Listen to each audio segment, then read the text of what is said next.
the three touchings of the earth has been devised by primeiro to help you to practice this kind of breathing. And if you practice accordingly to the three earth touching, you will heal yourself quickly. The ailings within your body, the suffering within your consciousness can go away quickly if you know how to practice deeply the three touchings of the earth. Because touching like that, you become like the earth, and your heart will grow, and you can embrace, and you can accept, you can transform. It's a wonderful practice. The three Dharmasiyos has been presented in many ways that can be more or less easy to understand. But the three earth touching is a very concrete practice.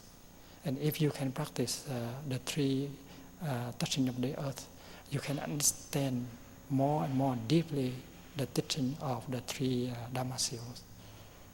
And I'm sure that the healing, the release should take place if you know how to practice it every day.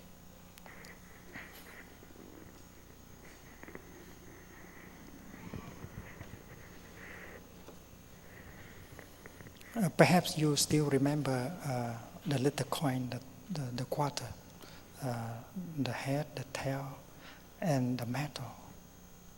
One representing impermanence, one representing non-self, and one representing nirvana.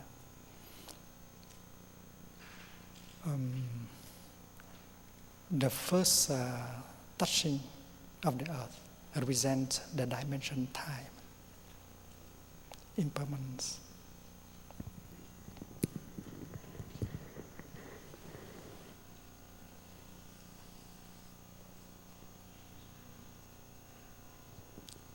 Suppose you stand there, and you are standing there and breathing mindfully, your feet touching the earth.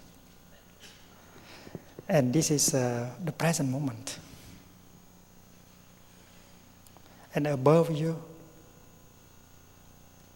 parents, grandparents, and all your ancestors here.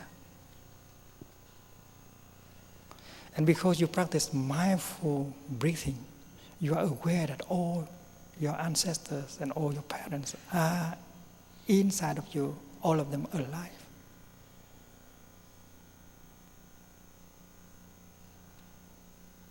And since you have practiced, you know that you cannot exclude anyone. It is not realistic. Even if you hate your father, if you have declared that you don't want to have anything to do with your father, and yet the fact remains that your father is alive in you, you are a continuation of his, and you are him. That is why to recognize that fact, to surrender to that fact, is the only way to transform the sorrow, the anger, the resentment, the suffering within yourself. The cause of our suffering is alienation, our being uprooted from the ground of our being. If we have become a hungry ghost, going around without anywhere to sit down and to consider as your true home, as your family, that is because you have been alienated from the ground of your being.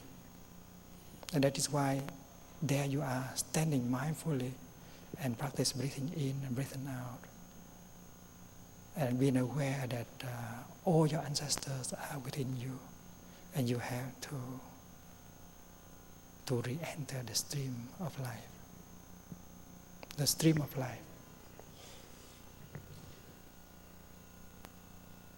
You are the continuation. And although your children and their children cannot be seen, but they are already in you. And since you are able to breathe in calmly, all your children and their children can already breathe in and out calmly with you. And also all the ancestors can breathe in and out calmly with you. Everything you do is for everyone in the line, in the stream of life. You make a bow.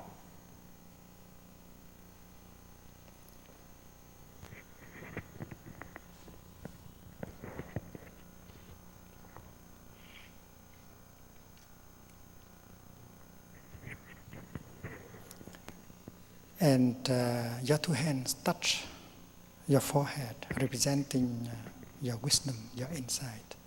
You are going to bring all your intelligence, all your wisdom to practice. And then later on, your two palms will touch the heart. You are going to use all your heart to practice touching the earth.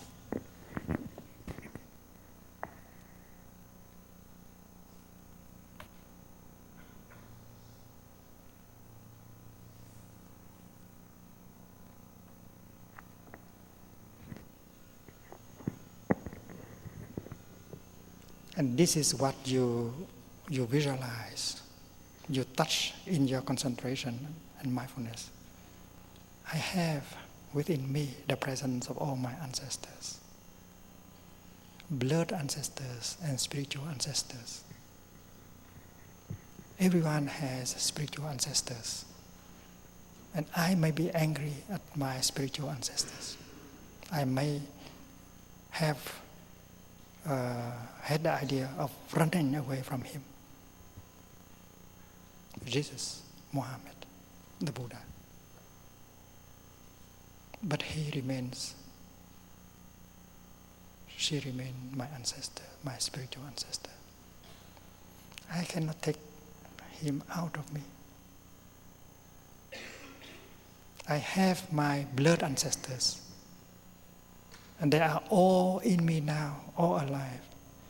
I can deny that reality. I cannot take them, one of them out of me. This is the hard fact. And I know that among my ancestors, there are those who are very close to being perfect. But there are those who are very far from being perfect. But all of them are my ancestors. You have to accept that. And my father and my mother, my big brother, big sisters, they are the youngest generation of my ancestors. They are those who are close to being perfect. They are those who are very far from being perfect. But they are all my ancestors, younger or older. And looking into myself, I noticed that I have things that are close to being perfect. But I know that in me there are the elements that are very far from being perfect. I realize that. So who am I not to accept you as my ancestor, as my father, as my mother?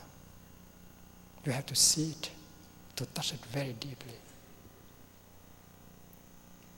You may have had the intention not to recognize him or her as one of your ancestors, because you have suffered so much because of him or her. He was not perfect. She is not perfect. She has made you suffer so much. He has made yourself suffer so much. That is why you feel uprooted from your ground of being. You are excluded from the stream of life. And you have become a wanderer, a hungry ghost, wandering around and looking for something to believe in, to trust. So this is the time to be mindful, to touch deeply and to realize that all our ancestors are there in us. Those who are close to perfect, those who are very far from being perfect. But all of them are your ancestors. And looking into yourself, you know that you are like them. Part of you are close to being perfect, but part of you are very far from being perfect. So there is no reason why you don't accept them as your ancestors. And then you go down. And you look at your children or your disciples. And you know that there are children you like very much. They seem to be very close to being perfect. But those who are very far from being perfect, they have caused you a lot of trouble, a lot of suffering. They are your children. They are your grandchildren. They are your disciples. But although they are nearly perfect or very far from being perfect, they are your children, your disciple. And you yourself, you have positive things, but you also have negative things. There are things that are very far from being perfect. So who are you not to accept your children? Even if your children are very far from being perfect. So looking like that, you'll be able to accept all your ancestors and your children and their children. And you use all your intelligence, your insight, use all your heart, and then you bend down and you touch the earth. And you allow all this sorrow, all this suffering, all this despair to pour down on earth. The earth is there to receive everything, and you become one with the earth. Touching the earth is to become one with the earth, so that your heart will be opened, so that you become one with the earth and receiving everything, including everything, embracing everything, so that you may transform everything. And the first time you bend down and touch the earth like that, you can cry a lot. You have not been able to cry. You have been so lonely. You have not been able to touch your ancestors and your children. You have not been able to embrace them. You have been running. You have been so lonely. Now it is time to go home and to recognize them, to accept all of them as your ancestors and children. And when you touch the earth, you surrender all your body and your consciousness to Mother Earth. There is no longer any resistance. You become one with the stream of life. And if you do that, the healing takes place right away. I know of practitioners, after the first hour of touching the earth, get a big relief and suffer much less, just 1 hour of practice. They are able to cry during the practice, and they continue to cry after the hour of practice. And a lot of sorrow and loneliness and bitterness have gone out to the earth and get the transformation. Just one touching. And in the position of touching the earth, you can stay as long as you like in order to visualize.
in the position of earth touching, you can remain 3 minutes, 5 minutes, 10 minutes, as long as you need, so that you can pour down every bit of sorrow and bitterness and despair. And you surrender your whole body, you surrender your whole spirit, you become one with the earth. You become a Mahabhuta, earth. And you create the state of good circulation within yourself. Now your father, your mother, your ancestors, your children begin to smile in you because of your capacity of connecting, of forgiving, of understanding. We are humans. We can make mistakes. We can be unskillful at times. Even if we are a teacher, we are unskillful at times. We make our students suffer. We have to know that. So our parents, especially when they have not had the chance to touch the Dharma, to be supported by the Sangha, our parents can be unskillful. They can make you suffer, and they have made themselves suffer. If they had not suffered, they would not have done that to you. So that kind of understanding is basic. And in this practice, it is understanding. This is insight that liberates and not grace. You can use the word grace, but grace here should be understanding, compassion, love. Cannot be possible without understanding. So if you define God as love, you have also to remember that love is made of understanding. Because we have already witnessed to the fact that without understanding, love cannot be possible at all. So understanding is insight. And when you know how to breathe deeply and to concentrate and touch the reality deeply, understanding will be born. And that understanding, that insight, that great understanding, Mahaprajna, will be the liberating factor. And it can bring tears of happiness to your eyes, tears of forgiveness to your eyes. And you feel better within your body. Maybe because of that suffering, of that resentment, of that bitterness that make your body, that has caused the illness in your body. That cancer, that disease that you may think to be incurable. But if we allowed our body to touch the earth, to connect with our ancestors, if we allow our spirit, our mind, our consciousness to open, to welcome, to reconcile, and then the illness may disappear very quickly.